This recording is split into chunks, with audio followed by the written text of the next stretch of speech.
Hi, this is Darren from Property Prosperity. Today I thought I'd talk about trying to find a bargain. If you're going out looking around for properties, I sell lots of properties, and I get people coming to me looking at wheeling and dealing, wanting a really good deal, and they come in with these crazy low offers, which is never going to happen in a million years as far as I'm concerned. So I thought I'd let you in on a few tips and tricks for as far as real estate agents go that we do this every day, and we have strategies of trying to work out how we're going to get the most amount of money for our clients. So the first thing to understand is agents, they can overprice a property, or they can underprice a property, or they can price it at a fair price, really. And they can, there's basically, well, hopefully, if the agent knows what they're doing it with a strategy in mind. Hi, thanks for the like, appreciate that. If you like what I say, then click on the like button. If you don't like it, then still click on the like button anyway. So thanks for watching. So basically, agents, if an agent's good at what they do, they're doing things for a reason. So if you see something on the market and, sometimes what people think is they have to offer less than the asking price. They've got this thing in their mind that if they offer less than the asking price and they buy it for less than the asking price, they've got a good deal. Whereas in reality, that doesn't necessarily mean that it's a good deal, because it may be massively overpriced. They've actually got a term for this. It's called false bargaining. It's where you think you're wheeling and dealing, getting a really good deal, but the deal you're negotiating is based on a faulty premise and the fact that you're assuming it's priced at the market price.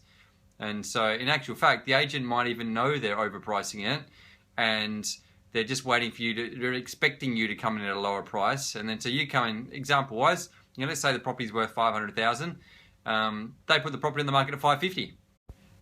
You might say, then I'm a really good negotiator and I'll come in at $510,000. And the agent goes, oh, we're not sure if he can accept $510,000, and he wheels and deals you, and eventually gets up to $515,000. You're like, man, I can't believe how good I'm at negotiating.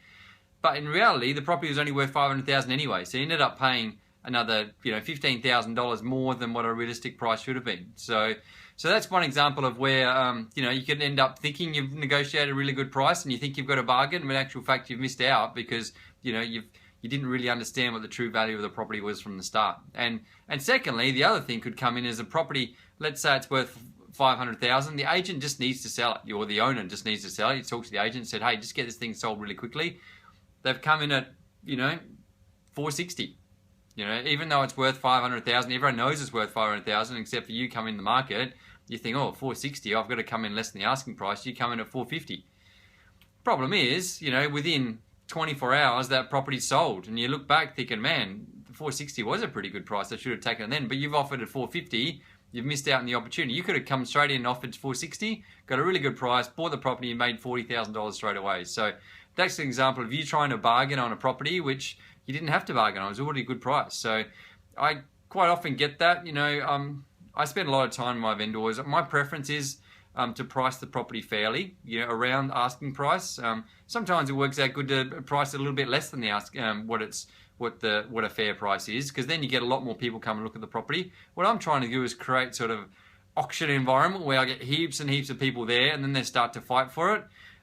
Then people, start out with the whole emotion of greed, I suppose. They think they're getting a bargain, and then what happens before you know it, you get 4 or 5 people fighting for it. They suddenly fall in love with it, and then you get the emotion of the fear of missing out, and then people don't want to miss out of this amazing opportunity, and then they're paying a little bit more than they otherwise would. So in that instance, and obviously, you have to really do your research and stuff, but my logic is, and I've done this many times before, we underprice the property a little bit, get lots of people in there, and then start creating this sort of bidding frenzy, and you end up getting $20,000, $30,000, $40,000 more than you otherwise would, purely because you've got so many more people in there from the very start.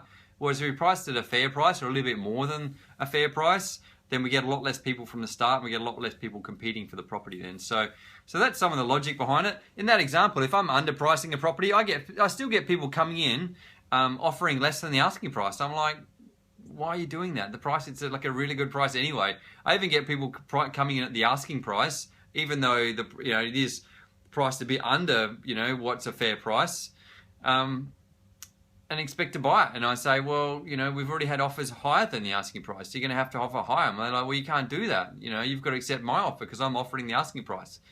the thing to understand is the owner doesn't have to accept any price. You know, you can put in a higher price than the asking price, and the owner can reject your offer and decide not to sell it to you.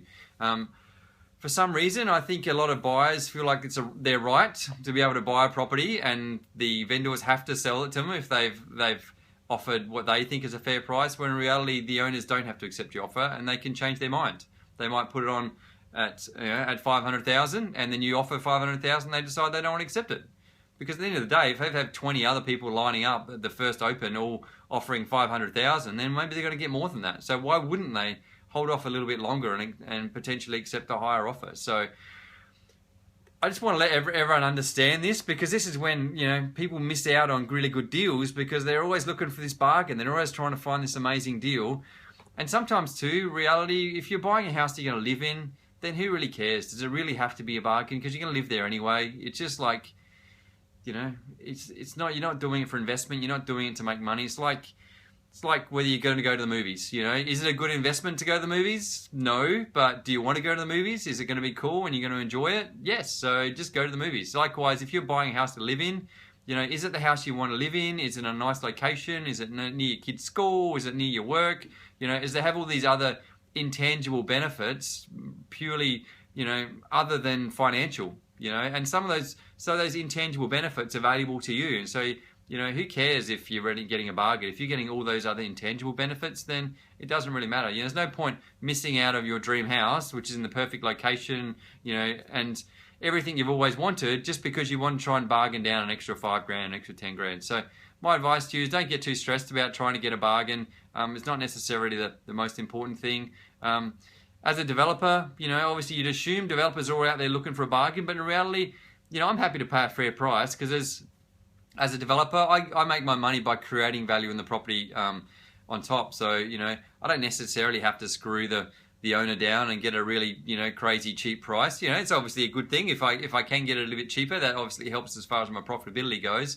But where I make my money is by creating extra value in the property that otherwise can't, you know, be reached by other people, I suppose. Adding, you know, 2 blocks or 3 blocks, or being able to do some sort of subdivision or development, which is going to create extra value. You know, particularly the more experienced you are, the more value you can create with that other people can't. And so that, you know, if you can see value that other people can't, then you can create, you know, a lot more value than everyone else can. So you can pay a fairer price, and it still works out as, you know, just as profitable, or probably more profitable than any other deal. So thanks for the like, I appreciate that, and thanks for watching.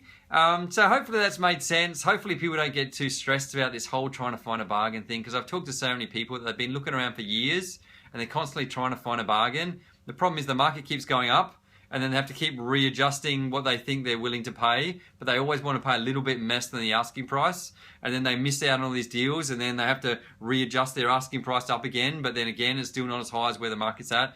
So they're constantly chasing the market going up and up and up.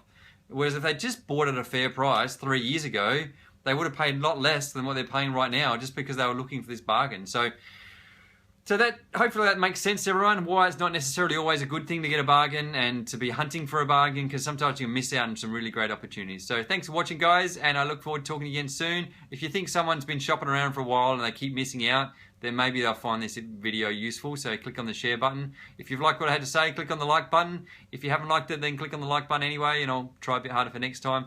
And if you've got a question for me that you want answered, then click on the comment button, the comment box, and put a comment in there. Even if you just want to say some feedback to me and say something nice or something not nice, then put a comment in there too. I'd really appreciate it. Thanks, guys. Have a good day. Bye.